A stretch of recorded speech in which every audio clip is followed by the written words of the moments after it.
Good morning again, and I'm Bob Kemerait from the University of Georgia. I'm an extension plant pathologist, and I want to thank University of Florida IFAS Extension and also my research counterparts at the J Station for inviting me to share in this field day. I've had the opportunity to come to this field day over a number of different years, and I enjoy it. I regret that we can't be here in person, but I am also grateful that the extension and researchers have found a way to make this virtual that we can share. A lot of the conversation here will be on varieties and on fungicide programs, on management in general, two of the most important crops we have in the Escambia County, Santa Rosa County area, and that's cotton and peanuts. But I think we'd be remiss, both from an extension standpoint and from a research standpoint as well, if we did not talk a little bit about corn and in the process of the corn, a little bit about soybeans as well. And the reason for that is even though in some parts, and Georgia is one of those states, and sometimes it's like that, where we think we can plant the soybeans or we can plant the corn and maybe not do as much as we would on the other crops, but that's just probably not the best outlook on it. If you are a soybean producer or a corn producer in Santa Rosa or Escambia County, Florida, you need to very much be aware that you are at the epicenter. You are at the center of two of the most important diseases that we face. I've been here for 24 hours. We visited some soybeans yesterday. They were covered up in Asian soybean rust. They were covered up probably in Cercospora leaf blight. They had frog eye leaf spot. I come out into a cornfield and I recognize that more than likely over the past this season, the kind of weather we've had, the conditions we've had, and because of the location, southern corn rust has most likely been a problem in this field. Now, when I talk to soybean producers and I talk to corn producers and my counterparts here in Florida do the same thing, they're oftentimes hesitant when you talk about applying any more cost to the production for soybeans and corn because the profit margin is razor thin. What I would like to encourage you is to recognize we do have tools. There's tools in terms of variety selection. There's tools in terms of fungicide programs that can help you make more profit if you use them judiciously. Why should growers in Santa Rosa County and Escambia County be concerned about that? Again, if southern rust on corn matters anywhere in the country, if Asian soybean rust on soybeans matters anywhere in the country, it matters right here in these counties. You all are the ones who are going to get it first. You need to be prepared for it. Okay? So when we talk about corn production, most of the time we're talking about, and I appreciate this grower having us out here today.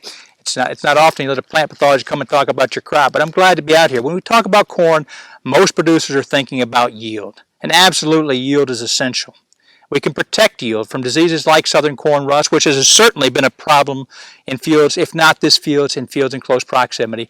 We know that a single well-timed fungicide application can be all the difference in the world between making 20, 30, 40 bushels an acre more than if you don't spray it. Okay? It may not be convenient to spray a fungicide. It may not be easy to spray a fungicide sometimes. You're probably going to need to hire an aerial applicator to do that. But just recognize in years like this, we may see up to 20, 30, 40 or more bushels an acre with a single well-timed fungicide application. And this is the kind of year where we need to do it. Now again, when growers look at the year, they're thinking this is where my yield is. This is what we're trying to protect with the fungicide, and that is partially right. That's the most obvious thing that research shows, extension efforts show, is we're worried about the ear itself. Most people, the general public, would think the disease season is over with. Okay? The greater significance is this. When I look to the Gulf and I see all the disturbances in the Gulf right now, I think about strong winds and I think about the stories from my childhood of the big bad wolf. And when you knock a stalk down, it doesn't matter how much grain you had on there, you've lost that yield. And so again, the most important thing with a disease management program in Escambia, Santa Rosa counties is to recognize, A, you're at the epicenter of some of the most important diseases this country faces on corn, and that would be southern corn rust. To see, does a tool like a fungicide, even though it does increase my cost of production, what kind of cost or what kind of benefit does it give to your profit? And last and most important, why we need to talk about this, why I'm glad to have this opportunity, is everything in this field right now, everything about the yield in this field right now is relies upon this stalk standing up and being here when the picker comes through, the combine comes through. If it lodges, you will not get the corn. And so the strength of this stalk has a lot to do with how well you manage fungicides and how well you manage diseases like southern corn rust early in the season. Yes, the yield, the grain is critically important, but if you can't get it because you lose the integrity of the stalks because of the diseases, that's critically important as well. So in conclusion, I appreciate the opportunity to be out here. Again, corn and soybeans may be orphan crops or minor crops in Santa Santa Rosa County and Escambia County, but nonetheless they're important for some livelihoods. You have the opportunity to do two things. Recognize that because you farm corn and soybeans right here in these counties, you're at higher risk to import diseases than growers anywhere else in the country may be. The second thing is the only way to protect the crop, to protect your yield, to protect your profit, is to recognize there are tools out there, if you need them, that when applied timely can protect not only yield, but protect the stalk integrity as well. And thanks for having me out here. I'm grateful to my UF, IFAS Extension, and research colleagues for inviting me once again. See you next year.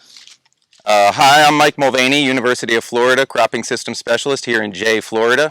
Cover cropping alternatives depending on the crop rotation that you've got. That gives this grower a lot of time to get his land prepped for a peanut system. We're harvesting much later, and that doesn't give us a very big window to do our land preparation for our cover crops. So in this particular case, you've got to have available. Obviously, if you're going to cover crop, you probably don't want to do a deep tillage. You probably want to try to leave as much of this residue on the ground, but not it's going to interfere with your cover crop planting operation. So in that respect, it's going to depend on what kind of cover crop. To manage this residue is going to depend a lot on the seed size of the cover crop that you're going to go into. So you might need to do a little, have a finer bush hog, or more shredded material if you're going to go in with a clover versus maybe drilling in some rye or something like that. So compared to our crops with greater acreage. A little bit about clover. Certainly do have growers who like to do cover crop mixes. The more standard cover crops around here would be a rye or wheat, and depending on the amount of biomass that you were chasing. And for biomass left on the soil surface, because we're rain-fed irrigation rain-fed production out here, observe as much of that rainfall in the soil moisture profile as we can. But I understand it's a lot of residue to try to manage in a subsequent crop, in which case you might go with an O or a wheat.